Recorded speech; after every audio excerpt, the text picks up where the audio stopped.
Bienvenue dans le Pod Yaourt, le premier podcast qui s'intéresse à toutes celles et ceux qui font le Havre, à toutes celles et ceux qui sont le Havre.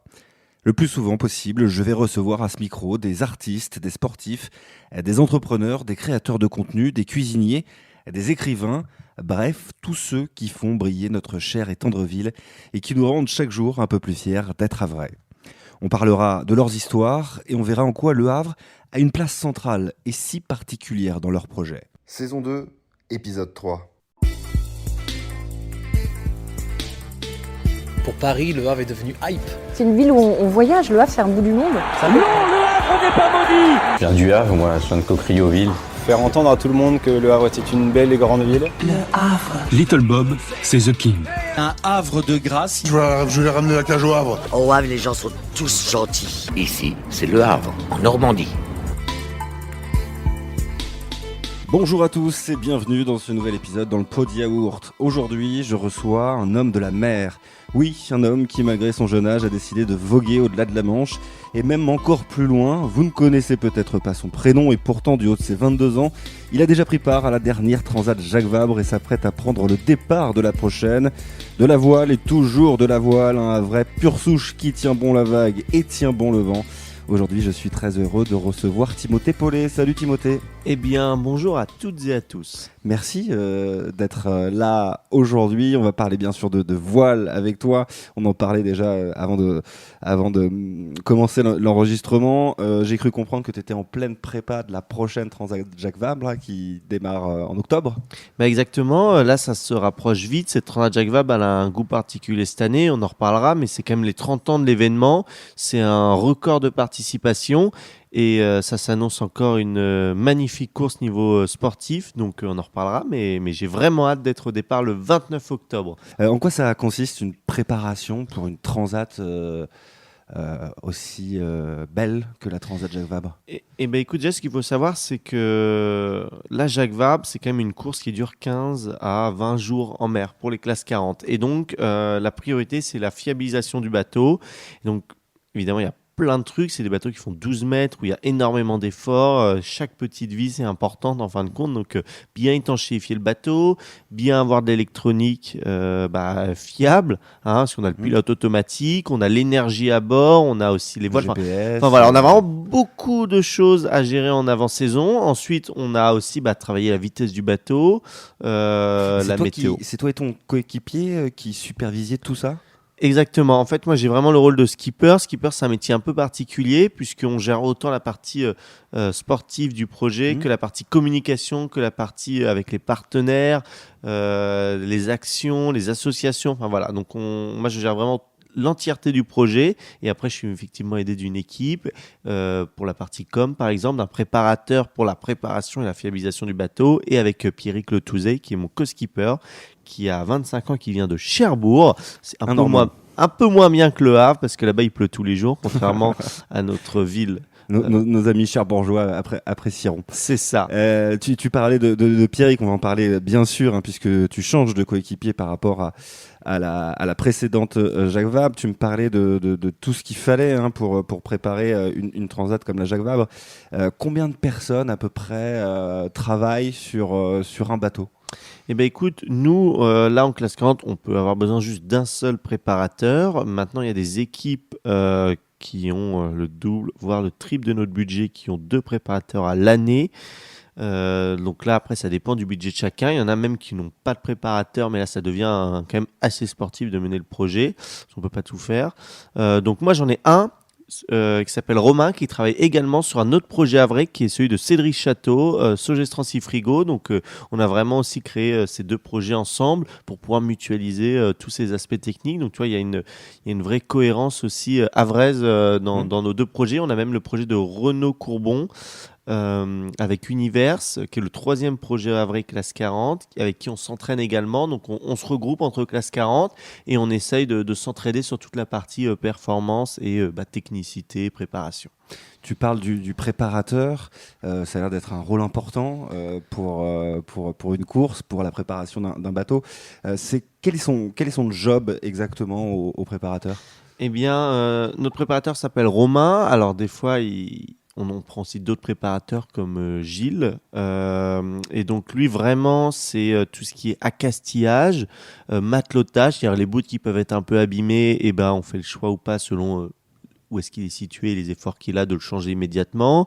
D'autres systèmes qui, quand moi je navigue, moi je fais beaucoup de retours à Romain et avec Pierrick, on lui fait beaucoup de retours sur, voilà, nous on trouve que c'est pas encore adapté, on aimerait bien changer de position la poulie, faire un autre angle et tout, et donc là on y réfléchit avec lui les possibilités. Donc voilà, donc c'est beaucoup d'échanges. Et donc lui, voilà, on lui dit, là, on avait un peu d'eau au fond du bateau, est-ce qu'on peut regarder, tu vois, on a un doute, voilà. Donc voilà, là, on trouve que la position GPS, elle n'est pas exacte, donc là, c'est l'électronique. Donc c'est vraiment, le préparateur, il doit vraiment avoir des compétences élargies, ouais, c'est un métier qui est super dur. Alors moi, du coup, c'est un sujet qui m'intéresse énormément quand même. Tout ce qui est données, data, mais aussi accastillage. Enfin, moi, ça m'intéresse beaucoup. Et du coup, j'essaye de faire beaucoup aussi avec lui ou beaucoup par moi-même pour apprendre. Donc c'est hyper intéressant. Et Romain, il se débrouille très, très bien. Et là, d'ailleurs, je le revois très prochainement pour refaire un point sur le bateau, quoi. Combien de temps il faut pour préparer un bateau entre le début et le départ de la Transat? Écoute, je pense qu'au minimum, il faut 6 mois, une fois que le bateau sort de chantier, pour vraiment le maîtriser, y arriver performant sur une Transat, que ce soit une Jacques Vabre ou une route du Rhum. Là, on a vu que même avec un bateau qui a déjà fait une Transat et une route du Rhum, on a eu pas mal de soucis techniques parce qu'on a eu des courses aussi en début de saison, il y a eu beaucoup de vent, donc c'est bien, ça forme. Mais punaise, on a tiré fort sur le bazar. Donc tu vois, je pense qu'il faut au moins 6 mois. Nous, l'objectif du projet, c'est de faire construire un classe 40, un des axes qu'on imagine pour la suite. Et donc, si on construit un classe 40, il faut que j'arrive à faire en sorte qu'il sorte en février pour qu'à la Jacques Vabre 2025, il puisse être déjà prêt, quoi. Voilà. D'accord. Tu parlais tout à l'heure de ton coéquipier, ton nouveau coéquipier, Pierrick. Est-ce que tu peux nous parler un peu de lui? Voilà, cher bourgeois, tu nous disais comment tu le connais, comment tu es allé le chercher, et pourquoi vous avez décidé ensemble de partir ensemble sur cette Jacques Vabre. Eh bien, écoute, c'est en décembre. Le projet, voilà, on a le premier partenaire qui s'appelle WeCycling. Donc là, je sais que ça va partir. Il y a des premiers échanges avec Zeiss qui sont plutôt positifs. Et donc, j'ai un bateau que j'ai réussi à viser parce qu'on est en location sur le 172. Et du coup, là, je regarde les co-skippers possibles. Donc, je me fais une petite liste de ce que je connais. Parce qu'en fait, le marché de co-skippers n'est pas si facile parce qu'il y a de plus en plus de skippers. Et donc, il faut forcément chercher de plus en plus de co-skippers. Moi, je sais à peu près l'expérience que j'ai en course au large, c'est-à-dire pas énorme. J'en ai pas fait beaucoup en fin de compte. J'ai fait une Jacques Vabre, mais j'ai fait principalement d'autres bateaux, et donc je dois trouver quelqu'un de complémentaire, sachant que moi je voulais rester un équipage jeune parce que je trouve ça important pour le projet et l'énergie qui va avec. Et donc Pierrick s'est allé assez rapidement puisque je le connais bien, on a navigué ensemble, on a plus souvent navigué contre, mais on a déjà navigué ensemble. C'est quelqu'un qui a de l'expérience en course au large, qui a déjà fait une Jacques Vabre en 2019, un peu dans le même type que moi en 2021, qui était vraiment un projet de formation et de première fois, qui en veut, qui a la niaque et qui a des tripes qui ont certainement un goût d'eau salée. Et D'accord. donc... Ça me fait penser à quelque chose, ça. Ouais. Un discours d'un ancien Premier ministre. Ouais, c'est on s'y inspire. Et du coup, ça allait de soi. Il a accepté directement, et donc là, il est sur tout le projet. Il est plutôt, il a apporté les retours qu'il a sur les autres projets sur lesquels il a pu courir. Donc on en a bien profité. Il est à fond, lui, par exemple, sur la météo. Il adore ça. Il vit la météo. Et du coup, moi qui étais un peu plus étranger au sujet, j'ai appris énormément aussi avec lui. Les routages, c'est qu'on lance beaucoup de routages selon les fichiers météo. Vous êtes complémentaires. Voilà, donc on est bien complémentaires. Moi, je m'occupe vraiment beaucoup de la gestion de projet, relation avec les partenaires, le bateau et la com. Lui, il est davantage sur un peu plus la perf du projet. Tu nous parlais des complémentarités professionnelles que vous avez. Quand on passe autant de temps avec quelqu'un et qu'on sait qu'on va être seul sur un bateau pendant 15-20 jours, il y a aussi une relation humaine qui doit être présente. Bah exactement. C'est-à-dire que 17 jours à deux dans un 6 mètres carrés humide et qui bouge, c'est pas tout le temps facile. Sachant qu'il y a de la pression, on a quand même énormément de pression. On est au milieu de l'océan. On a la fatigue puisqu'on dort très peu, donc ça peut vite monter. Je dis en tension. On a tous les éléments. On a les vagues, on peut avoir la chaleur la journée, le froid. Enfin bref. Est-ce qu'on s'engueule sur un bateau ? Eh bien, ça arrive. Alors Ouais. moi, j'aime pas du tout. J'aime pas du tout ça. Moi, j'ose très rarement le ton. Ce que tu disais, la fatigue, la peur. Ouais, Enfin, il y a beaucoup de paramètres quand même qui sont propices. exactement. Voilà. Et ça demande beaucoup de sang-froid et de self-control. Je pense que l'équipage, pour son jeune âge, c'est plutôt une de ses forces. Puisqu'en même temps, on a quand même un seul objectif commun avec Pierrick, c'est d'être devant. Et donc, on fera tout pour être devant. Et on n'a pas le temps de hausser le ton ou quoi. On laisse ça aux autres. Les autres nous attendront pas. Quand tu dis devant, c'est devant tous les autres ? L'objectif ? Bah oui, Ouais, nous, ouais. on n'est quand même pas là pour sucrer les fraises, quoi. Ok, c'est bien, c'est bien. Tu disais tout à l'heure que tu avais participé on le sait, à ta première Jacques Vabre il y a 2 ans. Qu'est-ce que tu en retiens ? Quel est le bilan que tu fais de cette première Jacques Vabre 2 ans après ? Moi, c'est Jacques Vabre, je suis hyper content d'y avoir participé. Alors, il y avait évidemment un peu de frustration parce que le bateau qu'on avait, on avait vraiment un projet de formation et d'apprentissage et je reste quand même compétiteur, toute proportion gardée en course au large parce que c'était ma première fois. Mais du coup, on ne pouvait vraiment pas rivaliser avec les autres bateaux. Et donc ça j'étais particulièrement frustré. Est-ce que tu le savais avant de Je partir le que ce serait savais, compliqué ? mais je le savais que ça allait être compliqué. Mais on avait moins de budget aussi. On n'avait pas le même budget que là maintenant. C'est vraiment un petit budget. Et du coup, ça a été plutôt une force parce que ça m'a un peu pris au cœur et je me suis dit, punaise, quand même, c'est pas... Voilà, moi, je veux jouer, quoi. Et donc, c'est pour ça qu'après, j'ai relancé un projet vraiment d'objectif de performance où je me suis pas mal renseigné aussi parce que c'était un nouvel univers pour moi. Et ça m'a permis aussi d'apprendre aussi la gestion de fatigue, la gestion de projet, enfin tout ce qui m'a permis de lancer ce nouveau projet plus ambitieux. Ça fait 2 fois que tu parles de la fatigue, ça doit être quand même quelque chose d'important. Est-ce qu'on s'entraîne à pas dormir ? Alors écoute, Ou à pas beaucoup dormir ? moi je suis quelqu'un qui dort pas énormément, D'accord. j'ai pas besoin de beaucoup dormir, 4-5 heures me suffisent, mais je peux dormir plus, ça me va très bien aussi, mais voilà, si je dors 4-5 heures c'est très bien. Moi, mes 8 heures sur un bateau, ça le ferait pas ?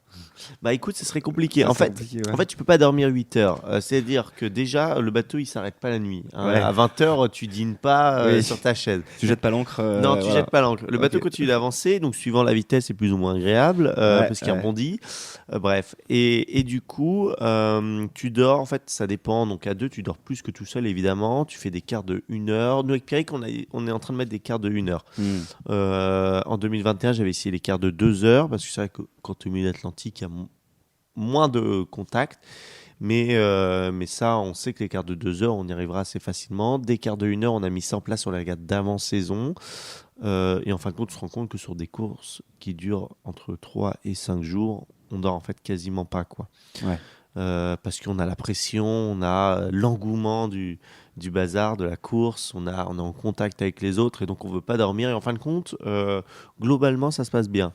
J'étais assez impressionné parce que j'ai vu une interview de toi juste à ton arrivée sur la dernière Transat Jacques Vabre. Tu es encore sur le bateau quand on t'interview et vous avez l'air hyper frais. Eh ben écoute, je pense qu'on était très content d'arriver parce qu'à la Normandie Channel Race, c'était un peu sportif comme course. C'est une régate qu'il y avait en juin, donc on a eu pas mal de soucis techniques, donc on était super content d'arriver. Par contre, après, on s'est écroulé et moi juste après j'avais mes partiels, donc c'était un bel enchaînement aussi. Mais ouais, on est toujours hyper content d'arriver, mais après on était KO avec Pierrick pendant 2 jours. à dormir Ouais, et à plus pouvoir quasiment bouger, quoi. Il y a une récupération, quoi. Ouais, parce que qu'on avait quasiment pas mangé parce qu'il y avait trop de vent, on n'arrivait pas à cuisiner. Du coup, on mangeait des gâteaux. Donc, sur 4 jours, quand même, Ouais. c'est un peu long. Tu mangeais quoi comme gâteau? Eh ben, écoute, on avait BN, des BN, des barres génial. céréales. Voilà, on a vraiment mangé tous les gâteaux possibles qu'il y avait. Hein. Ok, donc c'est pas de la haute gastronomie en Non. haute mer, quoi. Par contre, on a des plats lyophilisés ou apertisés. Lyophilisés, tu sais, c'est les pâtes chinoises. Ouais. On met de l'eau chaude, donc très bien, mais c'est un peu, niveau nutrition, c'est un peu moins bien. Et apertisés, c'est les plats qu'il y a en montagne. Et donc là, tu as le sachet que tu mets dans de l'eau chaude, que tu réchauffes, quoi. Et donc là, souvent, c'est un peu mieux. Moi, Mais j'aime. pareil, il faut pas que ça bouge. Si Voilà, on il veut faut pas que ça bouge, sinon tu peux te brûler et tout. Ouais. Donc c'est pour ça que, voilà, sur des bateaux qui vont de plus en plus vite, qui peuvent affronter des tempêtes de plus en plus importantes, et il faut qu'on commence à regarder les autres possibilités, quoi. Parce que passer 4 jours sans manger, c'est compliqué. Oui, j'imagine, ça peut être long. Pas manger, pas dormir, tout ça, c'est forcément compliqué. On va revenir sur cette Jacques Vabre que tu prépares. Pour toi, le Havrais de naissance, le Havrais pure souche, ça, c'est plus qu'une course. La Transat Jacques Vabre, ça touche au cœur. Moi, j'ai toujours admiré cette Transat Jacques Vabre. Je pense que cette course est celle qui a le plus d'importance pour moi. Le jour où vraiment je me suis dit, un jour, il va falloir que je la fasse. Il va falloir que j'y participe. C'est lorsque mon coach de l'époque, qui s'appelle Cédric Château, qui est d'ailleurs toujours skipper sur les France et Frigo, a participé à sa première Transat Jacques Vabre. Et je l'ai vu partir. Et je me suis dit, ça a l'air incroyable. Je me suis dit, un jour, il va falloir que je la fasse. Mais à un moment, j'ai hésité un peu parce que je me suis dit, bon, quand même, traverser l'Atlantique, j'ai d'autres projets sportifs, c'est déjà très bien. Voilà. Puis on m'a proposé en 2021, Nicolas Marchand, de monter le projet. Et donc je l'ai fait. On est venu te chercher. Il m'a tâté. Au début, je lui avais dit oui, parce que je me suis dit, bon, de toute façon, voilà, trouver 150, 200 000 euros, on n'y arrivera pas. T'étais pas très convaincu. Voilà, je me suis dit, bon, c'est une petite blague, tu vois, il s'emballe un peu, Ouais. on verra ça. Voilà. Puis en fin de compte, on a trouvé les partenaires, on a monté un beau projet, et donc en fin de compte, c'était super cool. Mais effectivement, cette Jacques Vabre, elle a une valeur toute particulière, déjà parce que à chaque édition, elle prend de plus en plus d'ampleur quand même. En 2021, c'était énorme. C'était 500 000 spectateurs qui sont venus durant le village. C'est un record encore de participation. Alors 2023, j'imagine même pas ce que ça va être. Moi, pour l'avoir vécu de l'intérieur 2021, c'était d'une intensité absolue. J'étais hyper content. Il y avait plein de monde, plein d'amis qui revenaient au Havre justement pour cet événement. Il y avait un vrai lien humain. Enfin, moi, j'en ai encore des étoiles plein les yeux, même 2 ans après. Tout ce que je sais, c'est qu'après 1 semaine et demie de village, j'étais quasiment autant fatigué qu'après 20 jours de mer. C'était la question que j'allais poser, parce que effectivement, on sait, il y a beaucoup de monde. On est même ici, très très proche du bassin d'où sont exposés les bateaux avant le départ. Moi, j'y vais tous les ans, enfin tous les 2 ans, forcément. J'adore ça, comme beaucoup de Havrais. Mais on voit aussi beaucoup de skippers sollicités. Par les spectateurs, par la presse, beaucoup, par les partenaires, enfin voilà. Donc vous êtes assez sollicité. Effectivement, est-ce que vous partez pas déjà un peu crevé? Et ben écoute, moi je suis parti fatigué et stressé du coup sur le départ de la Jacques Vabre 2021 et un peu ému parce que c'était la première. Et du coup en 2023 on va faire un petit peu différemment. C'est-à-dire que déjà, on va privilégier davantage les partenaires qui sont Zeiss et Recycling pour des visites de bateaux, également pour des échanges directement avec les différents salariés. On va faire des visites de bateaux un peu ouverts au public, mais sur des créneaux donnés. Pierrick et moi, l'objectif c'est de préparer la course, donc on ne sera pas tout le temps sur ces créneaux. Et ensuite, les médias, évidemment, on sera sollicité. On les fera, mais voilà, ça sera sur des périodes données. Il y a vraiment, moi je mets vraiment un enjeu important sur ces 10 jours de village, sur le repos et la préparation de la course. L'objectif, c'est que le bateau, il arrive déjà prêt sur le village, il est quasiment prêt. Il y aura certainement encore 2-3 trucs à faire, mais voilà, on a la chance de pouvoir compter sur un grand nombre de bénévoles aussi. C'est-à-dire que là, j'ai créé un groupe WhatsApp pour suivre un peu en interne. Voilà, et il y a 170 personnes qui suivent le projet de l'intérieur et qui viennent régulièrement donner des coups de main. Donc ça, déjà, ça soulage énormément parce que sur toute l'avant-saison, du coup, on forme ces bénévoles. Et donc là, sur le village, on va avoir une équipe hyper forte, comme un peu à l'image qu'on avait en 2021. On avait 80 à 100 bénévoles, quoi. Tu parlais aussi de plus en plus de monde, des spectateurs qui assistent à ce départ de la Transat, mais aussi aux 10 jours de village. Il y a de plus en plus de monde. Est-ce que c'est le signe que les Havrais sont de plus en plus sensibles à l'univers de la voile ? Je pense, je sais pas si c'est une question de sensibilité au monde du nautisme. Pourquoi je dis ça ? C'est parce que moi, je suis très proche de mon club de voile qui est le Sport Nautique et Plaisance du Havre. Ça m'a permis de faire un DEGEPS, qui est un diplôme d'État, un bac+2 pour être entraîneur, en plus de mes études, et de lancer une activité là-bas. Et maintenant, je suis au conseil d'administration pour suivre un peu.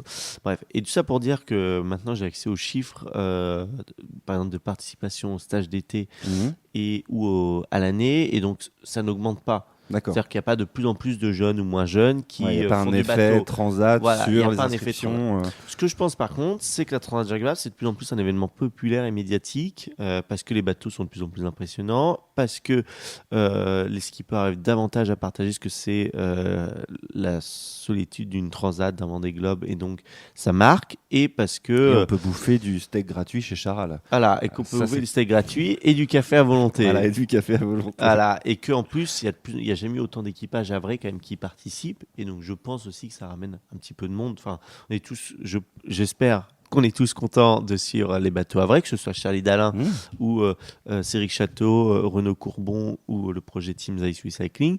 Donc écoute, c'est un événement populaire et qui en plus, c'est l'anniversaire, donc on va faire la fête. Enfin, vous allez faire la fête, moi je vous regarderai faire la fête. C'est déjà pas mal. Ouais. Justement, en 30 ans, est-ce que tu sais ce qu'il y aura un peu de différent sur ce village pour cet anniversaire ? Eh bien écoute, moi je me suis pas mal renseigné quand même sur ce qu'il y avait. Tout n'est pas encore calé. Par contre, ce qui est sûr, c'est qu'il y aura davantage d'animations. Il y aura toujours la possibilité, au travers des clubs de voile, de faire des baptêmes de bateaux, donc d'aller tester des petits habitables dans le bassin. Et je le conseille vivement parce que c'est hyper intéressant. Voilà, il y aura toujours les concerts le soir, le feu d'artifice le samedi. Tu es, on le disait, à Havrais, tu participes à cette Transat Jacques Vabre. Moi, je me souviens qu'à l'époque, il n'y avait pas tellement de Havrais sur le départ de la Transat. On suivait les Français, forcément. Est-ce que tu as l'impression, toi, au départ d'une Transat Jacques Vabre, d'avoir un peu plus d'attention que les autres ? Moi, je suis avec les Havrais tout le temps, en fait, parce que avec ces groupes bénévoles, à partager, on essaie de rencontrer les associations, on essaie de mener des actions, on crée des groupes de réflexion collectifs pour réfléchir collectivement sur des sujets, tu vois, des thématiques, tu vois, par exemple, la gestion des déchets en mer, l'énergie à bord, qu'est-ce qu'on peut mettre en place à la place des batteries à plomb, tu vois, ou lithium, qui prennent feu, par exemple. Qu'est-ce qu'on peut faire, par exemple, des objets publicitaires. Enfin, voilà. Donc, on réfléchit et il y a beaucoup d'œuvres qui participent et ça implique. Et donc, nous, les classes 40, en 2021, on était au centre du village, juste devant le Gaumont. De ce que j'ai entendu, c'est qu'en 2023, ce sera pareil. Et donc, c'est vrai qu'il y avait beaucoup de monde devant nos bateaux. Et donc, on était hyper contents de pouvoir voir du monde, en fait. Voilà. Et c'est vrai qu'il y a des équipages qui sont pas vrais, qui sont pas un peu moins connus et qui ont un peu moins de retour médiatique, mais n'empêche que ça reste un événement populaire et qu'en fait, les gens viennent voir les bateaux à vrai, mais en fait, ils font le tour et ils voient tous les bateaux. Donc il y en a quand même pour tout le monde, quoi. Effectivement, hein, tu accapares un peu l'attention parce que tu es à vrai.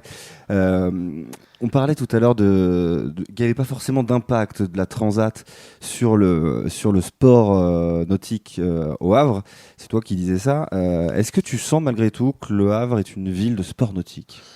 Eh bien écoute, je suis un peu mitigé sur la question.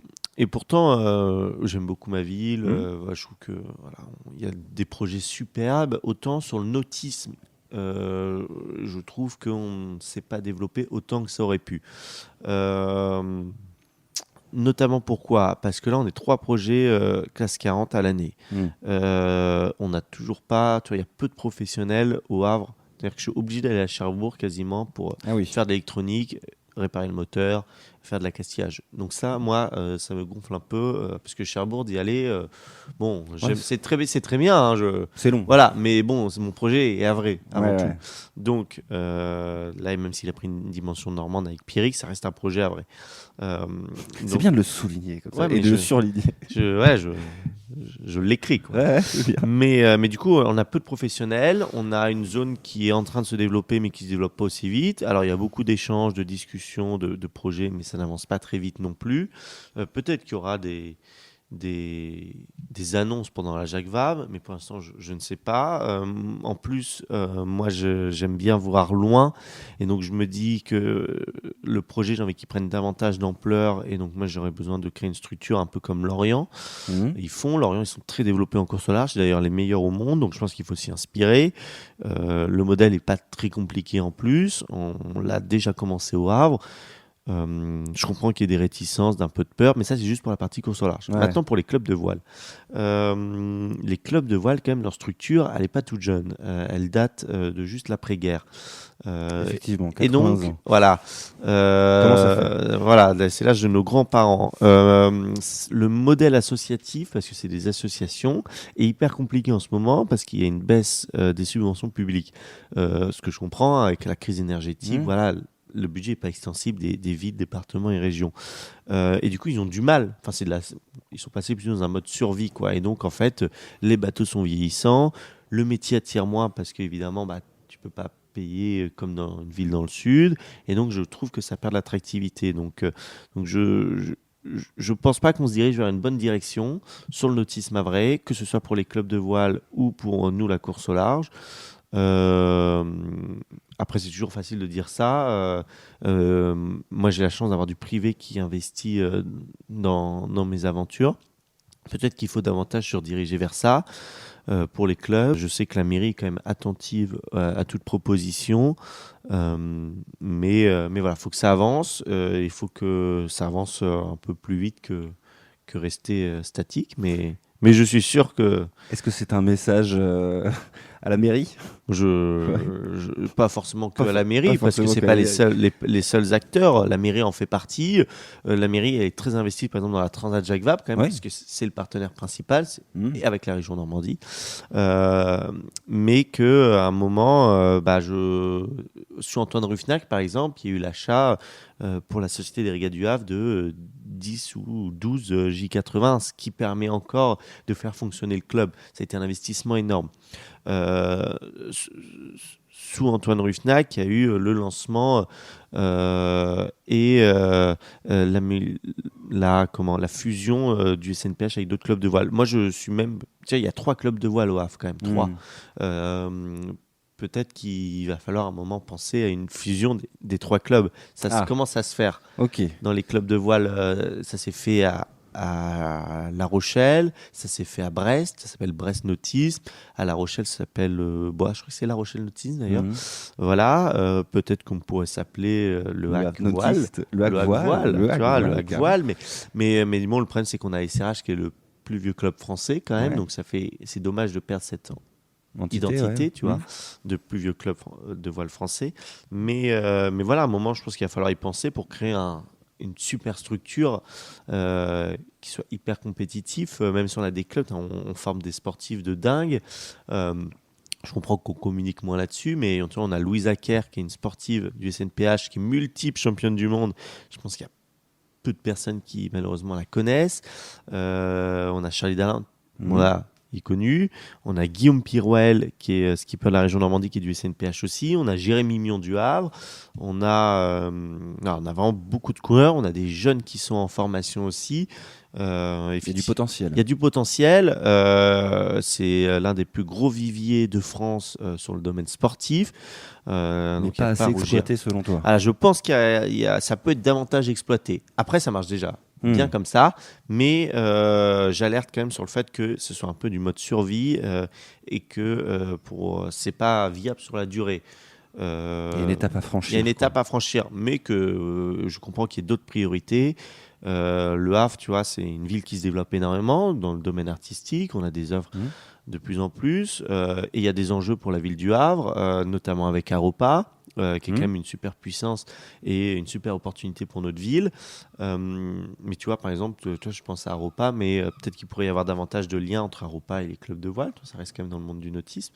Mais tu écoute, à toi de faire le commercial et de faire les passerelles. Moi, je suis déjà bien occupé avec mes projets, mais la JVAP sert à ça aussi, à faire rencontrer les différents acteurs. Il y a quand même une envie de la ville de réfléchir, mais bon, ça fait déjà 5 à 6 ans à reconstruire les clubs, à refaire une nouvelle structure, plus propre, qui puisse être aussi plus populaire. Je ne suis pas sûr que tout le monde savent où sont les clubs de voile.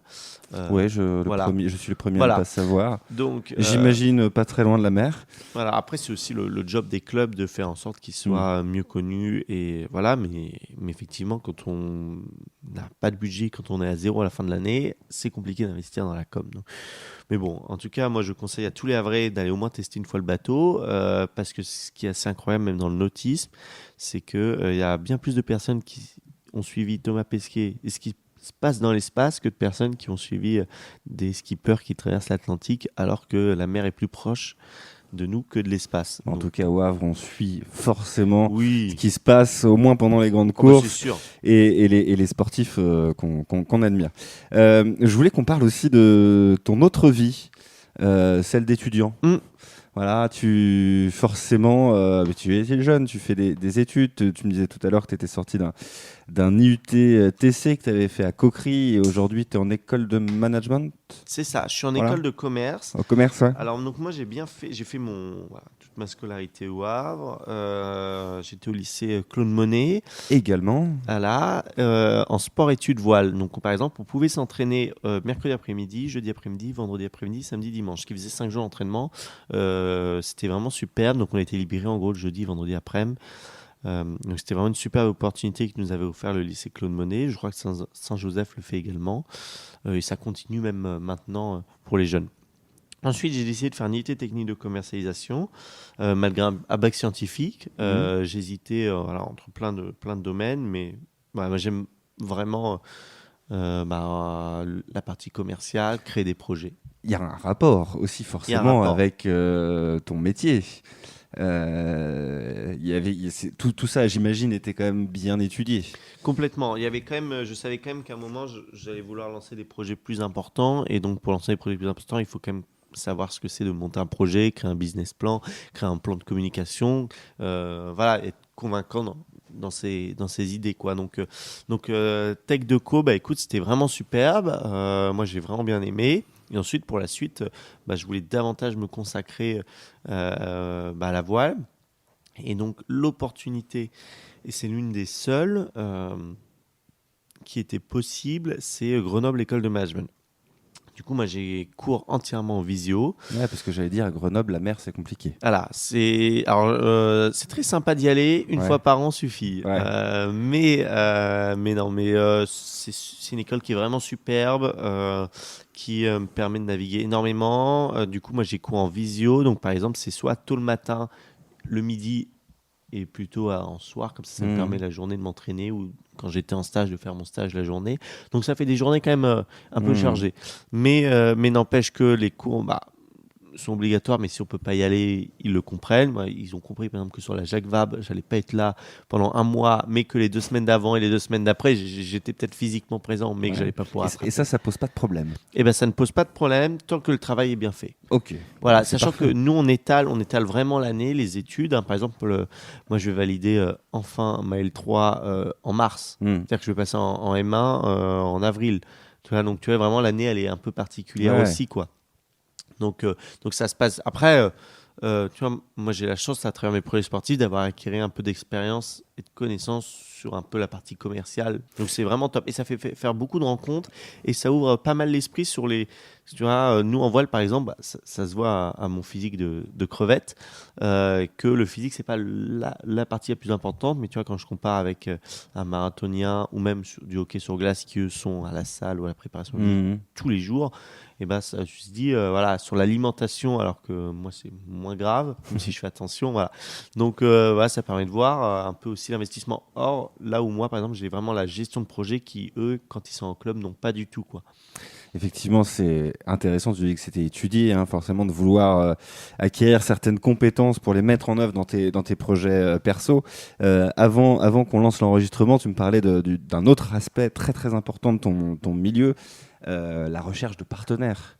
Exactement. Ça, effectivement, tes études doivent t'aider dans la façon d'aller chercher les partenaires. Raconte-nous comment ça se passe, à quel point c'est difficile d'aller chercher des partenaires pour financer tes transats Jacques Vabre ou Route du Rhum. Ce qui est sûr, c'est que dans la recherche de partenaires, que ce soit pour tout type de projet, il n'y a pas de recette miracle. Moi, ça fait depuis que j'ai 15 ans que j'ai des partenaires privés pour me sponsoriser. Donc, ça a évidemment commencé au Havre par la centrale de financement et par le Havre Normandie Immobilier. Donc, ça, c'est vraiment depuis très longtemps que je suis sur le dossier. Maintenant, ce que je sais, c'est que quand on va se présenter, et notamment quand les projets sont gros, devant un chef d'entreprise, il faut être sûr à 200% que son projet a un intérêt pour l'entreprise. Et il faut avoir un peu de chance, évidemment, parce que le PDG qu'on rencontre ou le directeur communication, marketing, commercial, voilà, il faut un peu de chance qu'il ait un peu les mêmes sensibilités, les mêmes valeurs. Il faut que le projet maintenant, et je pense que c'est une obligation, ait des valeurs et des actions. Et c'est pas pour me vanter ou quoi que ce soit, mais le projet sportif qu'on a construit, donc le Team Zeiss Recycling, porte des actions environnementales et porte des actions sociales.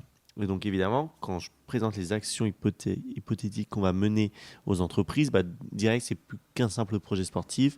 C'est un projet où on implique les entreprises dans ces actions et où on implique aussi d'autres personnes extérieures comme des bénévoles ou tout ça. Donc vraiment, ce projet, moi, je l'ai voulu humain. J'y crois fondamentalement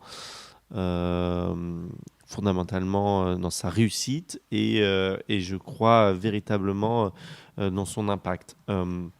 Maintenant, c'est la première année de ce projet. Donc ça se trouve, en décembre, les partenaires me remercieront pour cette belle année. Maintenant, nous, on n'a pas trop fait de faute, je pense, depuis le début. Ça plaît énormément aux partenaires. On a un super lien avec eux. On a 2 super entreprises. Tu vois, WeCycling, c'est une boîte quand même qui recycle des matériaux rares dans les ordinateurs, qui est une entreprise du côté de Fécamp, qui nous avait déjà suivis en 2021. Donc ça reste toujours ancrage local. Ça, c'est l'ancrage local. Et ensuite, on a une entreprise plus un peu type national qui est Zeiss France. Et alors, Zeiss, c'est par exemple les verres de lunettes. C'est les optiques d'appareils photo. C'est aussi des optiques c'est l'optique de précision dans le matériel médical.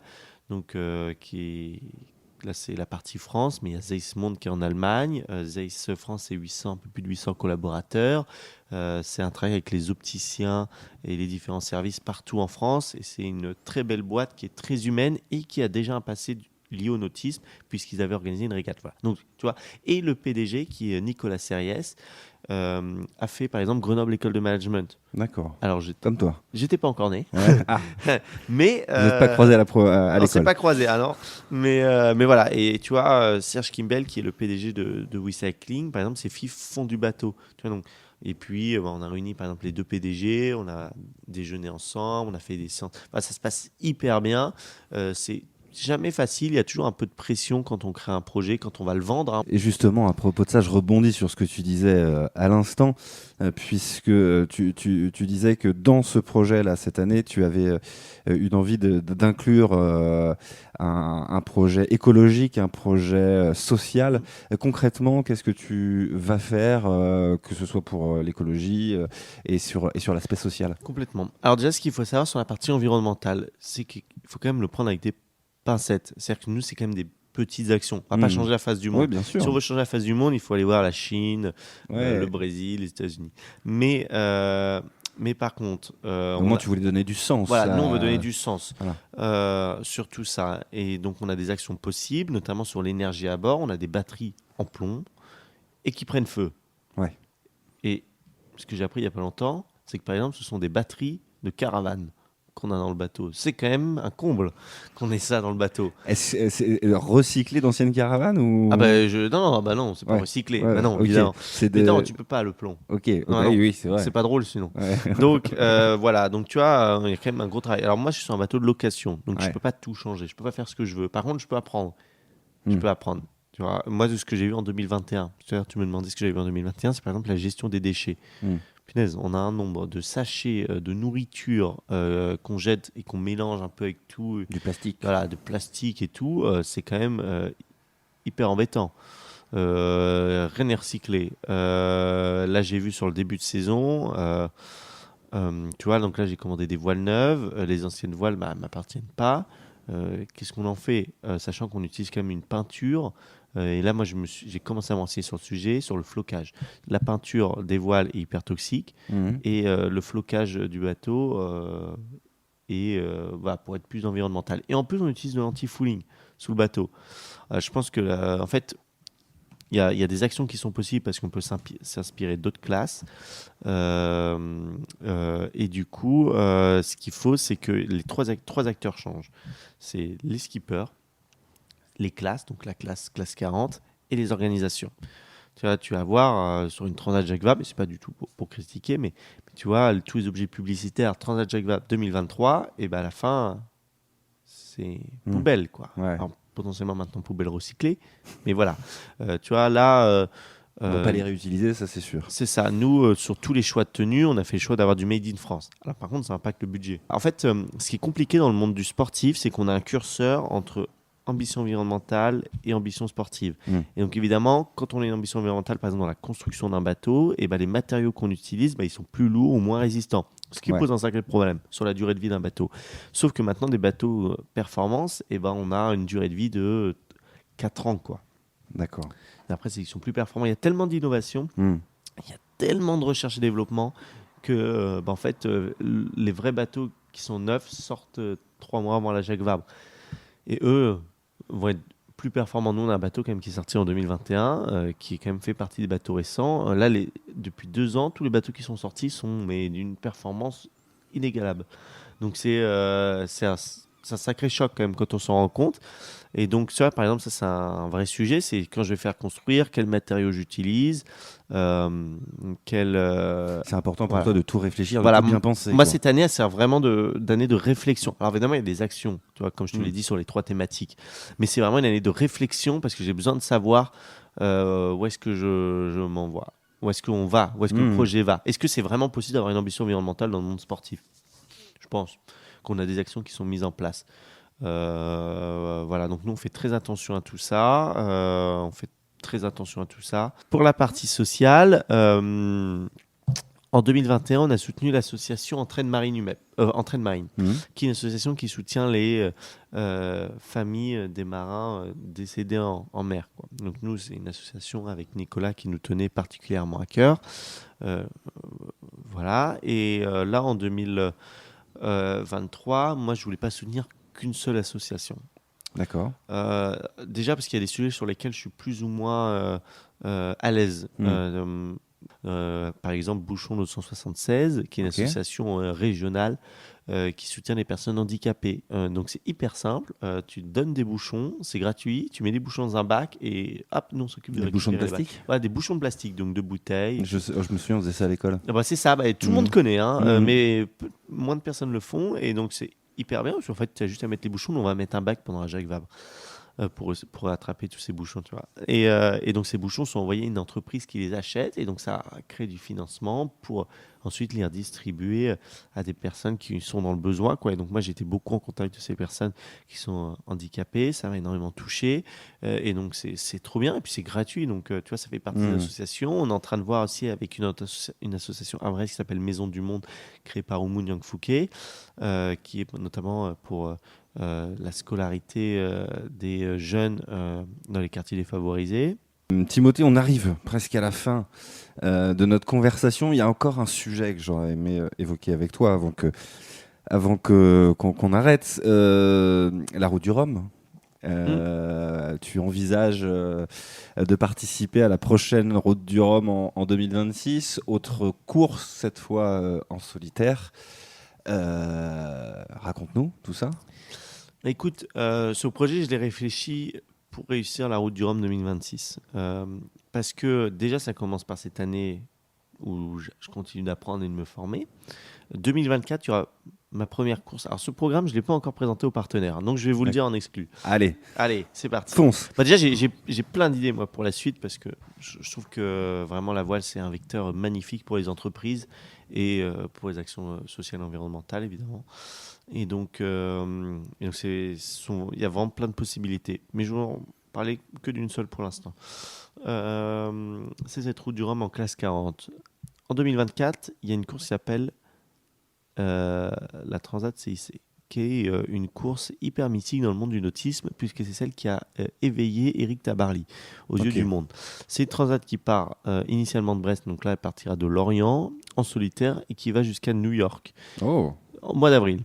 Pas mal. C'est une course qui est hyper difficile parce que c'est en solo et que c'est pas dans le bon sens par rapport aux dépressions, aux tempêtes, tu vois. Et donc c'est une course qui est hyper difficile et moi j'aimerais bien que ce soit ma première course en solitaire. Histoire de mettre la barre bien haute tout de suite. Voilà, tout de suite. Voilà, je n'oserais pas dire que c'est plus dur qu'une route du Rhum parce que je n'ai pas fait de route du Rhum, mais il y a moins de personnes à l'arrivée. Ok, voilà. D'accord, il y a beaucoup d'abandons, quoi. Voilà, il y a des abandons, c'est un risque que je prends en acceptant, en voulant faire ça en tout cas, mais c'est si difficile que l'aventure, je pense, en vaut la chandelle. Bien. Ensuite, il y a une autre course, c'est une course Québec-Saint-Malo, qui est sur le retour, en gros, au mois de juin. Québec-Saint-Malo. Québec-Saint-Malo. Donc, D'accord, c'est-à-dire qu'après, je ferai New York-Québec. Et tu démarres du Saint-Laurent.